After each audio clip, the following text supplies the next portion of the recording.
విధి ఆడిన ఆటలో దూరమైన ఈ అక్క చెల్లెళ్లను కాలం మళ్ళీ ఎప్పుడు కలుపుతుంది? జానకి పరిణయం మీ ఈటీవీలో. ఇవే ఇవే జీవన తరంగాలు, ఇవే ఇవే జీవన తరంగాలు, జీవన తరంగాలు.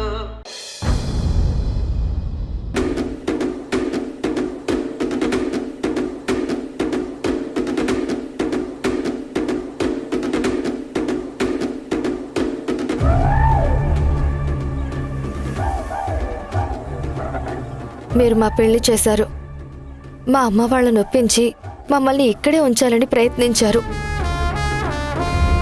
కానీ వీళ్ళు నా ఇష్టాన్ని కష్టంగా భావిస్తున్నారు.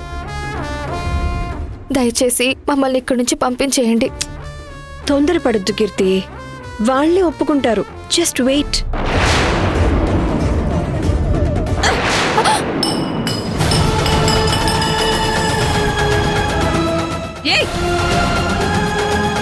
ఏంటే మెడలో తాళి పడగానే అమ్మ వాళ్ళంటే లెక్క లేకుండా పోయిందా? ఎలా ఉండేదానివి ఎలా అయిపోయావో తెలుసా? నీకోసం ఇంటిపై తీసుకున్న లోన్ వాళ్ళే క్లియర్ చేస్తామన్నారు. నాన్న కోర్టు ఖర్చులు కూడా వాళ్ళే చూసుకుంటామన్నారు. నా పేరిట కూడా నెలకు ఒక 50,000 రూపాయలు వచ్చేలా ప్రాపర్టీ రాసిస్తామన్నారు. అర్థమైంది. గతంలో కూడా నువ్వు ఇంట్లో కష్టాలకు తల ఉంచి చక్రవర్తి కొడుకుని పెళ్లి చేసుకోవడానికి రెడీ అయ్యావు. ఇప్పుడు ఈ పెళ్లి కూడా ఆ ఉద్దేశంతోనే చేసుకున్నావా? ఆ కారణమే నిజమైతే ఈ ఇంటి నమ్మేసి వీడప్పు తీర్చేస్తాను. నీకు మంచి సంబంధం తెచ్చి పెళ్లి చేస్తాను. చెప్పు.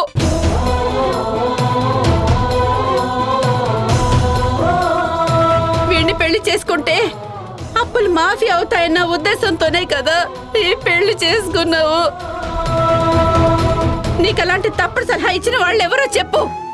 వాళ్ళంతా తేలుస్తాను. చెప్పు కీర్తి, చెప్పు.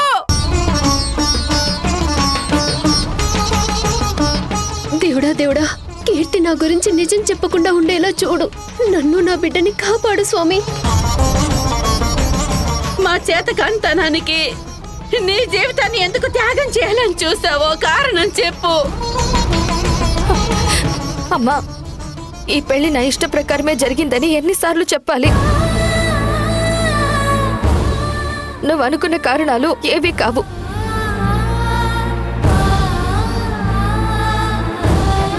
ఆదర్శ్ అందరి దృష్టిలో చెడ్డవాడు కావచ్చు, కానీ నా దృష్టిలో మాత్రం కాదు.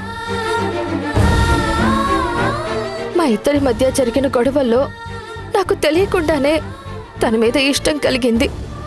అంతే, పెళ్లి చేసుకున్నాం. అబద్ధం. నీ కళ్ళల్లో నువ్వు అబద్ధం చెప్తున్నావన్న విషయం తెలుస్తుంది. ధరణి, నువ్వు ఊహిస్తున్నట్టు అన్నీ జరగవు. చెప్పు చెప్పు అంటే పాపం ఏం చెప్తుంది? అయినా నీకొచ్చిన జీతం అంతా వడ్డీలకే సరిపోతుంది. 3 పూటల తినడానికి కూడా లాటరీ కొట్టాల్సిన పరిస్థితి వచ్చేసింది. ఇలాంటి టైంలో మీ అమ్మాయిని పెళ్లి చేసుకుంటామని ఏ మహానుభావుడు వస్తాడనుకున్నారు?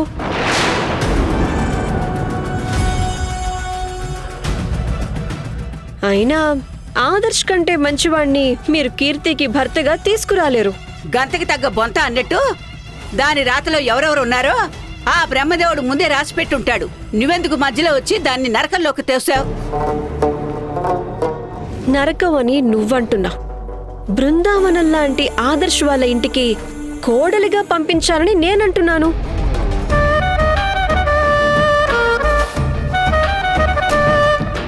నీకో నిజం చెప్పనా అమ్మా? ఇప్పట్లో కీర్తి పెళ్లి చేయటం అన్నది మీ కల్లో మాత్రమే సాధ్యమవుతుంది తప్ప ప్రాక్టికల్గా కాదు. ఎందుకంటే లక్షల కట్నం ఇచ్చి తులాల కొద్దీ బంగారం పెట్టి పెళ్లి చేసే సీను మీకు లేదు కాబట్టి.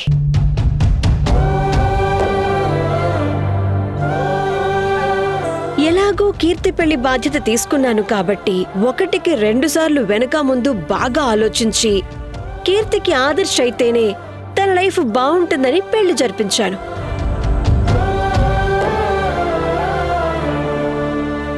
ఆవేశం తగ్గించుకుని ఆలోచన చేస్తే నేను ఏం ఉద్ధరించానో తెలుస్తుంది. ఓహో, మా బతుకులు ఎలాంటివో ఇన్నాళ్లకు నీకు గుర్తొచ్చిందా చెల్లెలా? సంతోషం. హ, అయినా నా బిడ్డ పెళ్లి చేయలేనని నువ్వెలా అనుకున్నావే? మంచి సంబంధం వస్తే రాత్రి బావుళ్ళు కష్టపడి పని చేసి నా కూతురు పెళ్లి చేసుండేదాన్ని. 9 నెలలు మోసి కన్నదాన్ని. ఆ మాత్రం కష్టపడలేనని ఎలా అనుకున్నావే? ధరణి, పెళ్లికి కావాల్సింది మాటలు కాదు, డబ్బు మూటలు. ఆ మాత్రం జ్ఞానం నాకు లేదనుకున్నావా? మొన్న డాక్టర్ సంబంధం వచ్చింది. అప్పుడే తల తాకట్టు పెట్టైనా సరే పెళ్లి చేస్తాను ఒప్పుకోమని దీన్ని బతిమాలాను.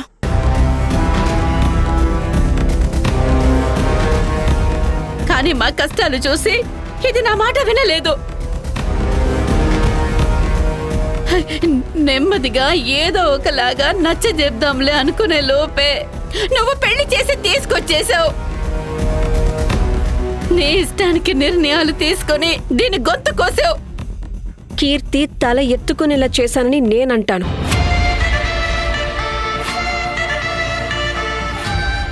అయినా ఇప్పుడేంటి? నీకు పగలు రాత్రి ఆ ఉద్యోగం చేసి చేసి పిచ్చి పట్టిందే.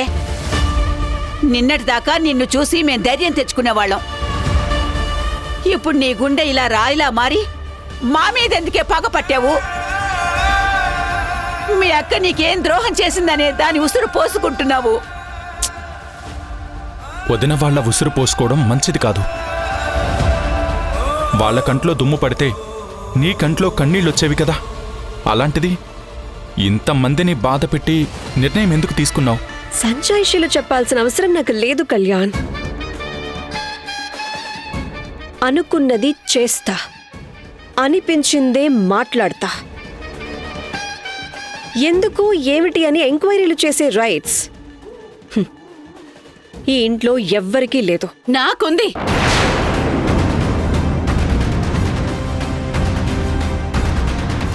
నాకు ఇష్టం లేని పెళ్లి దానికి ఎందుకు చేశావో చెప్పు.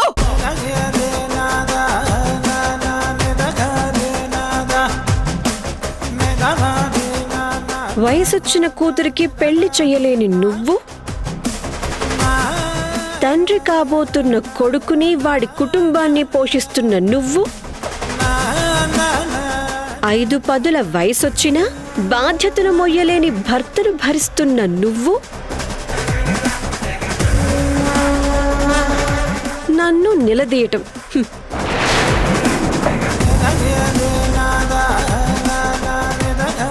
నేను సస్పెండ్ అయినా నాకు పిఎఫ్ డబ్బులు వస్తాయి కాబట్టి నా ఖర్చుకి ఇబ్బంది లేదు. కానీ పూటకి దిక్కులు చూసే నువ్వు నన్ను నిలదీస్తుంటే చాలా కామెడీగా అనిపిస్తుంది. నోర్మోయ్!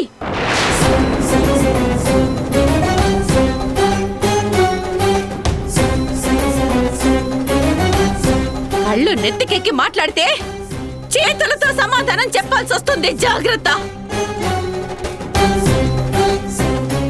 నేనెందుకు మర్యాదలు చేయాలి? నా ఇష్టంతో చేసిన పెళ్ళి అయ్యుంటే అల్లుడు కాళ్ళు కడిగి ఆ నీళ్లు నెత్తిన చల్లుకునేదాన్ని.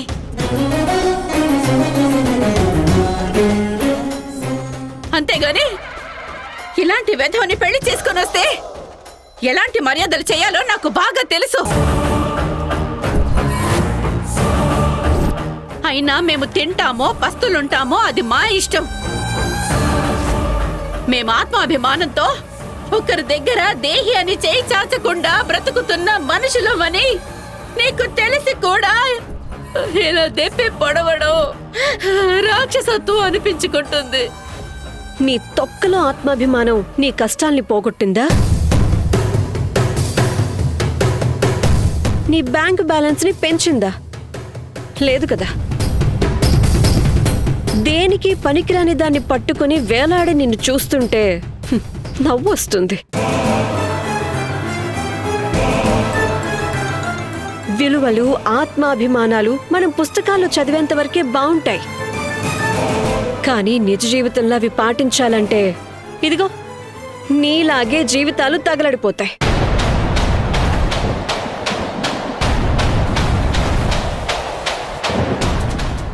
Life is too short. ఉన్నన్ని రోజులు సంతోషంగా బ్రతకాలన్న జ్ఞానోదయం నాకైంది. ఇక నుంచి నేను అదే ఫాలో అవుతాను.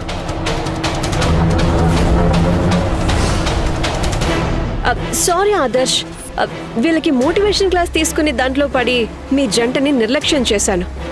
మీరు వెళ్ళి రెస్ట్ తీసుకోండి. నేను ఒప్పుకోను. ఇదిగో ఆదర్శ్, మీ అత్తయ్య గారు అలాగే అంటారు. తన మాట లైట్ తీసుకోండి. మీరు చెప్తే ఓకే. అన్నట్టు నీకు పెళ్ళైంది కానీ ఇంకా ఫస్ట్ నైట్ జరగలేదు కాబట్టి ఇద్దరు సెపరేట్ రూమ్స్ లోకి వెళ్ళండి.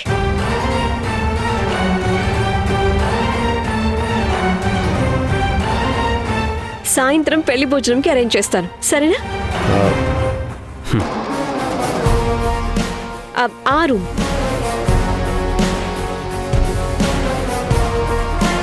కీర్తి, నువ్వు కూడా వెళ్ళు.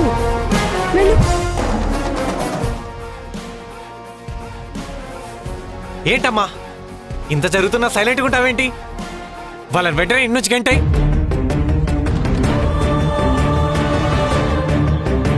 దేవిక గారు,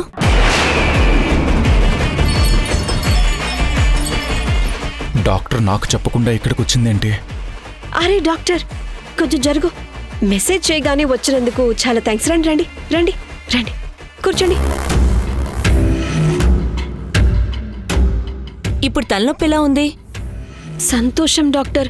కనీసం మీరైనా నా గాయం ఎలా ఉంది అని అడిగారు. తలకి కట్టుతో ఇంట్లోకి వస్తే ఇక్కడ వాళ్ళు కనీసం ఏమైంది అని అడిగిన పాపాన పోలేదు.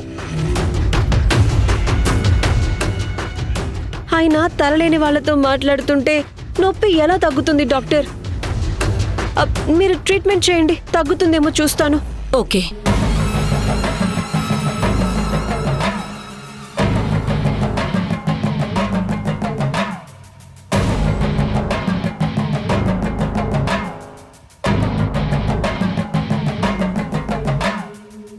మీరు ఎక్కువగా స్ట్రెస్ తీసుకుంటే ఇలాగే నొప్పి కంటిన్యూ అవుతుంది. మీరు టైంకి టాబ్లెట్స్ వేసుకొని రిలాక్స్గా ఉండండి. Okay doctor. ఇందాక మీ ఫోన్కి నా రిపోర్ట్స్ పంపించాను, దాని స్టేటస్ ఏంటి డాక్టర్? అవి చూశాక టాబ్లెట్స్ మారిస్తే సరిపోతుందనిపిస్తుంది. ఇప్పుడు కొత్తగా టాబ్లెట్స్ రాసిస్తాను, అవి వాడండి.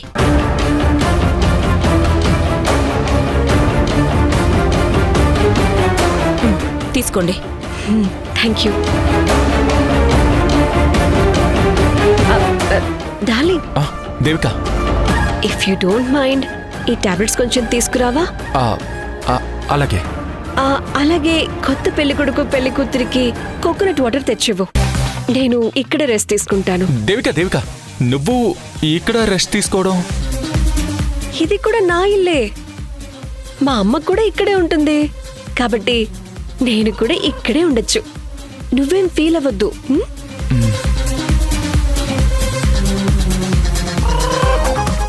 నిజంగా దేవికకి పిచ్చి పట్టిందేమోనని భయంగా ఉంది తరుణి.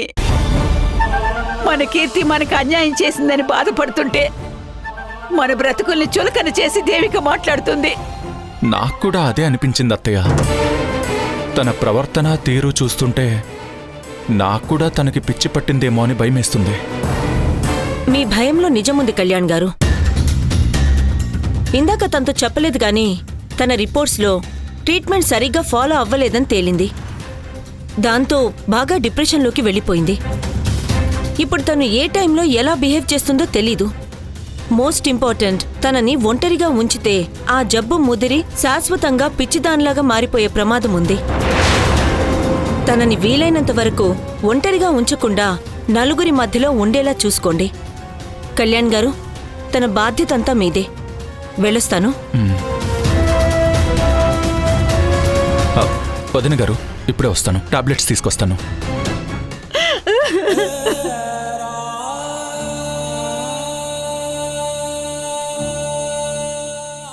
ఈ ఘోరాల్ని చూడడానికైనా స్వామి నన్ను ఇంకా బ్రతికించావు.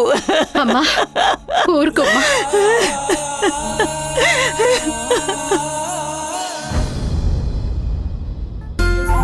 అనురాధా, అనురాధా,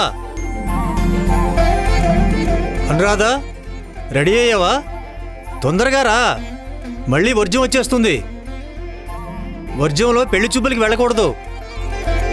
దూరపు సంబంధమైనా పర్లేదని భూతద్దం పెట్టి మరీ వెతికిస్తే ఈ సంబంధం ఉందని తెలిసింది. అవసరం మంది. ఓ గంట ముందేళ్ళినా పర్వాలేదు. ఎలాగైనా సరే ఈ సంబంధం మనోడికి సెట్ చేయాలి. వస్తున్నానండి. సంబంధం సెట్ అవ్వాలని పూజ చేశాను. హారతి తీసుకోండి.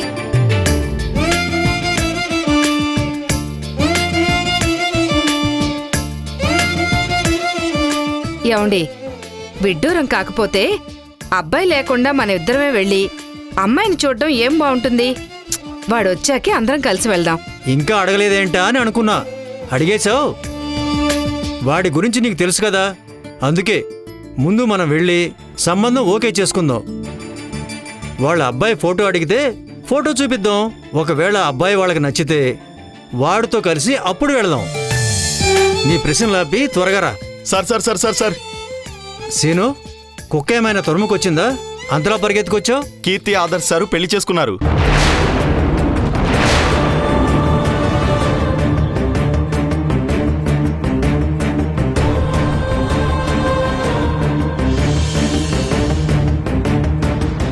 సీను, నువ్వు సరిగ్గా చూసావా?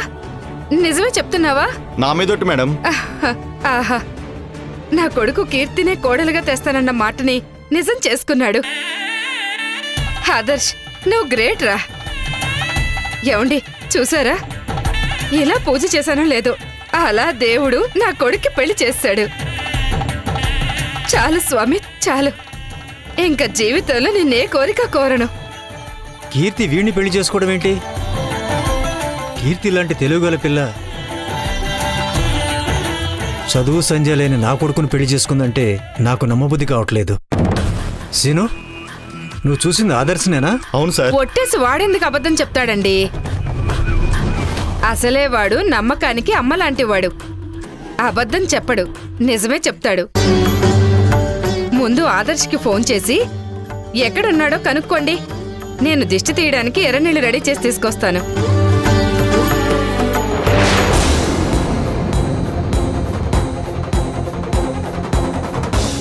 డౌట్ లేదు, వాడు కీర్తిని పెళ్లి చేసుకున్నాడు. మరి శాంతమ్మ వాళ్ళకి ఈ విషయం తెలుసో లేదో? అసలే వీడిని కీర్తిని అడిగినప్పుడు వాళ్ళ అమ్మమ్మగారు ఏవేవో మాట్లాడారు. ఏం జరుగుతుందో ఏంటో.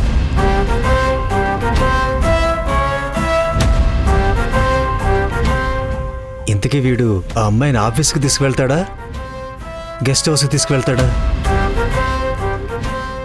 ఇన్ఫర్మేషన్ లేదు. ఇప్పుడు ఎలా?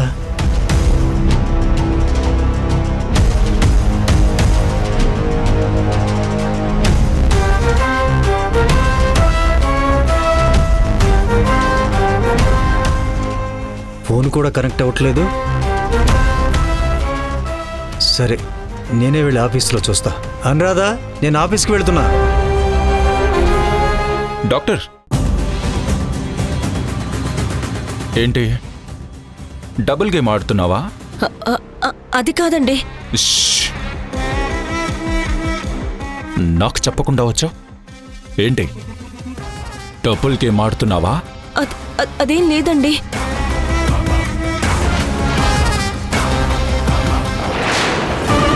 ఏయ్, నిజం చెప్పు. నాకిస్తున్న ట్రీట్మెంట్ ఏంటి? నాకిస్తున్న టాబ్లెట్స్ మంచివేనా? మీ హెల్త్ క్యూర్ అవ్వడానికి ఇస్తున్న ట్రీట్మెంట్ మేడం. నిజం చెప్పకపోతే నీకు అసలైన ట్రీట్మెంట్ నేనిస్తాను. కళ్యాణ్ నా జీవితంతో ఆడుకున్నాడని నాకు బాగా తెలుసు. పవిత్రమైన వైద్య వృత్తిలో ఉండి ఇలా నా జీవితంతో ఆడుకున్నందుకు ఇక్కడికిక్కడే నీ గొంతు కోసి ప్రాణం తీస్తా. నన్నేం చేయకండి మేడం, నిజం చెప్పేస్తాను మేడం. నాకేం తెలీదు మేడం. కళ్యాణ్ గారే నాతో ఇలా చేయించారు. ఆయన నాకు డబ్బులిచ్చి మీకు పిచ్చెక్కిచ్చేలా టాబ్లెట్స్ ఇమ్మని చెప్పారు. లేకపోతే నన్ను చంపేస్తానని చెప్పారు. నిజంగా నాకేం తెలీదు మేడం.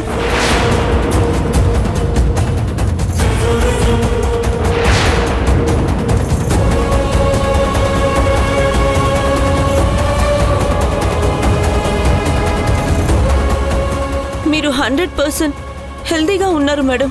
మీకు ఎలాంటి డిప్రెషన్, హెల్త్ ఇష్యూస్ లేవు మేడం. మీరు ప్రెగ్నెంట్ కావడానికి కూడా హెల్తీగా ఉన్నారు మేడం. దీని వెనకున్నది కళ్యాణ్ గారే మేడం.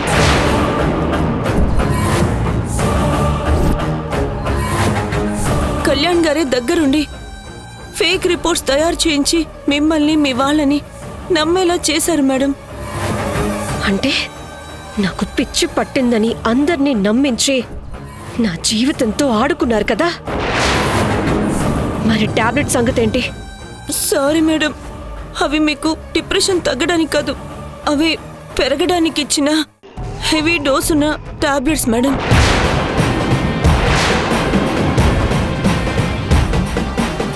సో మీకు నరాలు వీక్నెస్ ఉండడం వల్ల పూర్తిగా పిచ్చిదానిలాగా మారిపోతారు మేడం.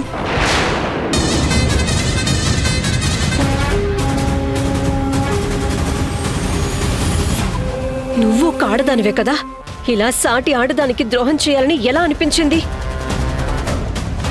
నీలాంటి వాళ్ళ వల్ల ఎంతో మంది అమాయకులు బలైపోతున్నారు. ఇప్పుడే నీ మీద కంప్లైంట్ ఇచ్చి జైల్లో ఊచలు లెక్క పెట్టేలా చేస్తా. లైఫ్ లాంగ్ నీ ఒంటి మీదకి స్టెథోస్కోప్ రాకుండా చూస్తా. సారీ మేడం, పిల్లలు గలదాన్ని మేడం. పరువు పోతే చావు తప్ప వేరే దిక్కులేని దాన్ని. ఈ ఒక్కసారికి నన్ను క్షమించండి మేడం. ఇంకోసారి నేను తప్పు చేయను మేడం. ప్లీజ్ మేడం, ఈ ఒక్కసారికి క్షమించండి మేడం. Please madam. అయితే నేను చెప్పింది నువ్వు చెయ్యాలి.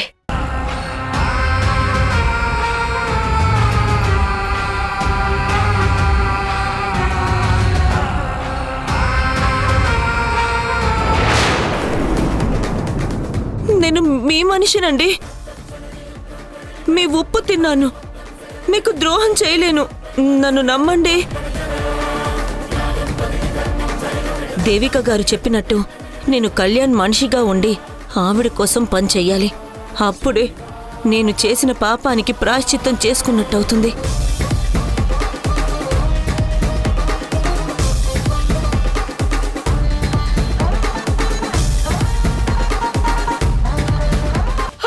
ఆగవే. అమ్మా ఆగమ్మా. వాట్ ఇస్ దిస్ ధరణి? అరే, ఇంట్లో కొత్తగా పెళ్ళైన జంట ఉంది, వాళ్ళకి డిస్టర్బెన్స్ కలిగించకుండా ఉండాలన్న కామన్ సెన్స్ లేదా నీకు? కూతురు ఇష్టం లేని పెళ్లి చేసుకొని వస్తే ఏ తల్లైనా ఇలాగే చేస్తుంది.